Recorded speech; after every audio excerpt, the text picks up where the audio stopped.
ఇక్కడ ఎవరైతే సుఖీబాబుకి వచ్చి ఈ న్యూట్రిషన్ తీసుకుంటున్నారో చక్కగా నేను ఏదైతే మార్పులు చేసుకోమన్నానో ఆ మార్పులు చేసుకుంటే మీకు ఆరోగ్యాలు బాగుపడతాయి. అర్థమవుతుందా క్లియర్గా? మార్పులు చేసుకోకపోతే ఏమైంది?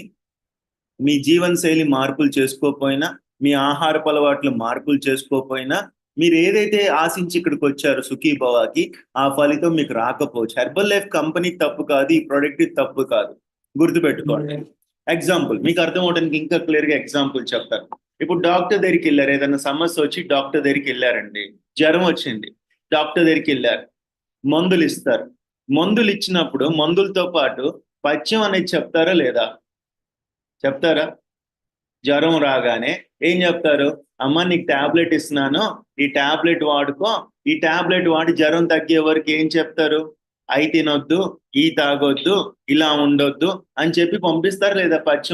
పచ్చం ఉండాలి అని చెప్పి. లేకపోతే చికెన్ పాక్స్ వచ్చింది, లేకపోతే స్మాల్ పాక్స్ వచ్చింది, లేకపోతే టైఫాయిడ్ వచ్చింది, ఇలాంటి ఏమన్నా వచ్చినప్పుడు వాళ్ళు ఇచ్చే మందులు ఇస్తూ ఆ తర్వాత మనం ఏం తినొచ్చు ఏం తినకూడదో కూడా చెప్తారు. ఎప్పుడైతే ఏం తినొచ్చో ఏం తినకూడదో డాక్టర్లు చెప్పినవి మనం పాటించాం అనుకో, ఆ మందుల ప్రభావం చాలా ఫాస్ట్ గా పనిచేస్తుంది. కరెక్టా? మనం పాటించలేదు, జ్వరం వచ్చిన ఆవకాయ కర్రీ తిన్నారు, ఆవకాయ అన్నం తిన్నారు, అప్పుడు ఏమైంది? 4 రోజుల్లో తగ్గాల్సిన జ్వరం 40 రోజులు కూడా తగ్గినా తగ్గపోయినా ఆశ్చర్యపోకర్ల. అలానే సుఖీబాబుకి వచ్చిన తర్వాత మీరు ఈ షేక్స్ తాగుతున్నారు, మేము చెప్తున్నాం కొన్ని న్యూట్రియంట్స్ వాడుకోమని చెప్తున్నాం, కొన్ని సప్లిమెంట్స్ వాడుకోమని చెప్తున్నాం. మీరు చెప్పిన దాన్ని బట్టి వాడుకుంటున్నారు. వాడుకోవటంతో పాటు లైఫ్ స్టైల్ మార్పులు, జీవనశైలి మార్పులు ఏవైతే చేసుకోవాలో అవి చేసుకుంటే కదా మీకు ఆరోగ్యం బాగా ఉంటది. అవునా కాదా? అవునా కదా? సో ప్రతిరోజు టాపిక్ లో నేను ఏదైతే మార్పులు చెప్తున్నానో అవి చేసుకోగలిగితే ఆరోగ్యం వస్తుంది. అర్థమవుతుందా క్లియర్ గా? అర్థమవుతుందా? రెండో విషయం చాలా జాగ్రత్త. వచ్చిన తర్వాత సుఖీభావకు వచ్చిన తర్వాత ఒకటి, మేము న్యూట్రిషన్ సపోర్ట్ ఇస్తాం, అది వాడుకుంటూ. రెండు, ఫుడ్ లో హ్యాబిట్స్ లో మార్పులు చేసుకోవాలి. మూడు, జీవనశైలి మార్పులు ఏవైతే ఉన్నాయో అన్ని చేసుకుంటేనే మీకు ఆరోగ్యం వస్తుంది. రెండో విషయం, చాలా మందికి ఒక డౌట్ ఉంటుంది, కొత్త వాళ్ళకు కూడా మేబీ డౌట్ ఉండొచ్చు. ఈ షేక్స్ తాగినంత కాలమే బాగుంటాం కదా సార్, తగ్గుతామంట, తగ్గిన తర్వాత మరలా పెరుగుతామంట కదా సార్ అని ఒక డౌట్ ఉంది. అంటే వాడినంత కాలం తగ్గుతాం, వాడటం మానేస్తే బరువు పెరిగిపోతాం. ఎవరికైనా డౌట్ ఉందా అట్లాగా? ఉంటది. 100% ఇప్పుడున్న ప్రతి ఒక్కరికి డౌట్ ఉండొచ్చు. వాడినంత కాలమే బాగుంటాం, వాడిన తర్వాత బరువు పెరుగుతాం. డౌట్ ఉండొచ్చు ఖచ్చితంగా. మీకు అర్థం అవటానికి ఒక ఎగ్జాంపుల్ చెప్తా. మీరు పంటి డాక్టర్ దగ్గరికి వెళ్ళి పళ్ళు క్లీన్ చేయించుకున్నారు, పళ్ళు క్లీన్ చేసి డాక్టర్ గారి దగ్గరికి వెళ్ళి పళ్ళు అంతా గారబట్టిపోయినాయి సార్, క్యావిటీస్ ఉన్నాయి అంటే డాక్టర్ గారు ఏం చేశారంటే పళ్ళు మొత్తం క్లీన్ చేసేసారు. 1000-1500 తీసుకొని మొత్తం క్లీన్ చేసేసారు. క్లీన్ చేసిన తర్వాత డాక్టర్ గారు రేపొద్దు నుంచి బ్రష్ చేసుకోవటం మానే బాబు, నేను పళ్ళు క్లీన్ చేశాను కదా శుభ్రంగానే ఉంటాయని ఎవరైనా చెప్తారా? ఎవరైనా చెప్తారా? ఏం చేయాలా? ఏం చేయాలా? పళ్ళు క్లీన్ చేసుకున్న తర్వాత, డాక్టర్ దగ్గర క్లీన్ చేయించుకున్న తర్వాత రేపటి నుంచి మనం బ్రషింగ్ చేసుకోవాలా వద్దా? చేసుకోవాలా వద్దా? మినిమం మనం బ్రషింగ్ చేసుకోవాలి. కరెక్టా? ఇప్పుడు ఏదన్నా ఇబ్బంది వచ్చింది, హాస్పిటల్కి వెళ్ళాం, సపోజ్ హార్ట్ అటాకే వచ్చింది, హాస్పిటల్కి వెళ్ళాం, డాక్టర్ గారు ఒక 5 లక్షలు తీసుకొని మీ బైపాస్ సర్జరీ చేసి ఎలాగోలా బతికిచ్చి బయటికి పంపిస్తారు. ఆ తర్వాత మళ్ళీ నువ్వు స్వీట్లు, వేపుళ్ళు ఏం తినేసినా ఇంకా గుండెపోటు రాదని గ్యారంటీ ఇచ్చే డాక్టర్ ఎవరైనా ఉన్నారా ప్రపంచంలో?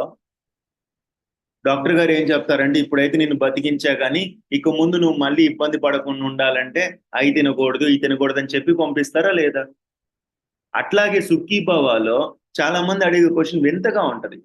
ఇదేంటి అంటే మన స్టమక్ ఎట్లాంటిది అంటే ఒక బెలూన్ లాగా ఉంటది. మీరు తింటే ఉబ్బుద్ది, తినకపోతే తగ్గుద్ది. ఇక్కడ సుఖీభావ్కి వచ్చి ఈ షేక్స్ తాగుతున్నారు, ఈ సప్లిమెంట్స్ వాడుకుంటున్నారు. అలానే నేను ఏదైతే మార్పులు చెప్పానో ఆ మార్పులు చేసుకోగానే మీరు బరువు తగ్గుతారు, ఖచ్చితంగా తగ్గుతారు. ప్రపంచంలో ఇంతకంటే తేలిగ్గా బరువు తగ్గే మార్గం, సురక్షితంగా శాస్త్రీయంగా బరువు తగ్గే మార్గం ఈ భూమి మీదే లేదు. అంటే I mean scientifically weight loss జరుగుద్ది. ఇక్కడ కండ పెరుగుద్ది, కొవ్వు తగ్గుద్ది, కండ పెరుగుద్ది, చెడు నీరు తగ్గిపోద్ది. ఇలా సైంటిఫికల్ గా బరువు తగ్గుతారు కానీ అడ్డదిడ్డంగా బరువు తగ్గరు. ఒక్కసారి బరువు తగ్గిన తర్వాత, నేను చాలాసార్లు చెప్పాను, జీవితకాలం ఒక పూటను షేక్ తాగితే బాడీకి కావాల్సిన పోషకాలు అందుతాయి, బరువు పెరగకుండా కాపాడుకోవడానికి ఉపయోగపడుద్ది అని చెప్పారు. ఎంతమంది కమిట్మెంట్ తీసుకున్నారు? Life long till my last breath, ఒక్క పూటైనా నేను షేక్ తాగుతాను, మా ఇంట్లో కూడా తాగుతాం అన్న వాళ్ళు ఎవరైనా ఉంటే హ్యాండ్ రైస్ చేస్తారా? నా కోసం చేయెత్తమాకండే. ఆ, ఓకే. సో మీరెంత ఇక్కడ చాలా మంది చేయెత్తారు ఒక పూట జీవితకాలం తీసుకుంటామని. కొంతమంది మేబీ ఆమె ఎందుకు తీసుకోవాలి అనుకోని ఉండొచ్చు. ఓకే. ఒకవేళ మీరు బరువు తగ్గిన తర్వాత, మీరు అనుకున్న 10 కిలోలు, 20 కిలోలు బరువు తగ్గిన తర్వాత, ఈ షేక్స్ మానేసిన మెయింటైన్ చేసుకోవాలి. అది మీ చేతుల్లో ఉన్న పని. అంటే మంచిగా తినాలి, వేపుడు తినకూడదు, స్వీట్స్ తినకూడదు, నాన్ వెజ్ లిమిట్గా తినాలి, రోజు వాటర్ తాగాలి, వాకింగ్ చేయాలి, సరైన నిద్ర ఉండాలి. ఇలా చేస్తే బరువు తగ్గుతారు. తగ్గిన తర్వాత పెరగకుండా కాపాడుకోవడానికి కూడా అవకాశం ఉంటుంది. ఇలా చేయకపోతే ఏమైంది? చిన్నగా మళ్ళీ మనం కోల్పోయిన కొవ్వు పెరిగే అవకాశాలు కూడా. అందుకనే ప్రతిరోజు సుఖీభావలో రోజు టాపిక్ చెప్తూ ఏమేం మార్పులు చేసుకోవాలో చెప్తాం. ఈ మార్పులు మీరు తీసుకున్న తర్వాత, అంటే మేము ఏదైతే చెప్తాం ఈ మార్పులు చేసుకోగలిగితేనే మీకు ఆరోగ్యం పర్ఫెక్ట్ గా ఉంటుంది. అర్థమవుతుందా? క్లియర్ గా అర్థమవుతుందా? It's not about the class. రోజు టాపిక్ అనేది ఏం కాదు. టాపిక్ ని నేను ఎంతవరకు ఆచరించాను దాని మీదే నా జీవితం ఆధారపడింది. అర్థమవుతుందా? ఆ టాపిక్ నేను ఎంతవరకు ఇంప్లిమెంట్ చేస్తున్నాను నా లైఫ్ స్టైల్ అన్న దాన్ని బట్టే మన లైఫ్ ఆధారపడుతుంది. ఓకే, అర్థమైందా క్లియర్ గా?